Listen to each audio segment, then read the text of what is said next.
మన జీవితంలో మనం ఎప్పటికీ నమ్మకూడని కొందరు వ్యక్తులు ఎవరో తెలుసా? ఒకటి, చచ్చే వరకు నేను నిన్ను మాత్రమే ప్రేమిస్తాను అని చెప్పే వ్యక్తిని. రెండు, నాకు నువ్వు తప్ప వేరే ప్రపంచమే లేదు అని చెప్పే వ్యక్తిని.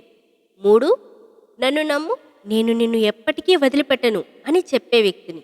నాలుగు, నేను అందరిలాంటి వ్యక్తిని కాదు మరియు మోసం చేసే టైప్ అస్సలు కాదు అని చెప్పే వ్యక్తిని.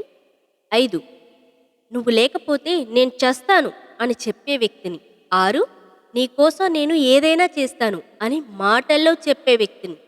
ఏడు, నేను నీతో ఉన్నంత హ్యాపీగా ఇప్పటి వరకు ఎవ్వరితోనూ లేను, భవిష్యత్తులో కూడా ఉండలేను అని చెప్పే వ్యక్తిని. ఎనిమిది, నా వల్ల నీకు ఎలాంటి సమస్య రాదు, నన్ను నమ్ము అని చెప్పే వ్యక్తిని. తొమ్మిది, నేను నిన్ను పెళ్లి చేసుకుంటాను అని చెప్పి పడక గదికి రమ్మని పిలిచే వ్యక్తిని.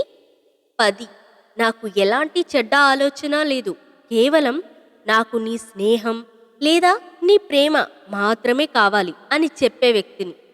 ఇలాంటి వ్యక్తులకి ఎంతవరకు సాధ్యమైతే అంతవరకు దూరంగా ఉంటే మనకే మంచిది. ఎందుకంటే వాళ్ళే మనకి అత్యంత ప్రమాదకరమైన వ్యక్తులు కాబట్టి. ఇట్లు మీ శ్రేయాభిలాషి.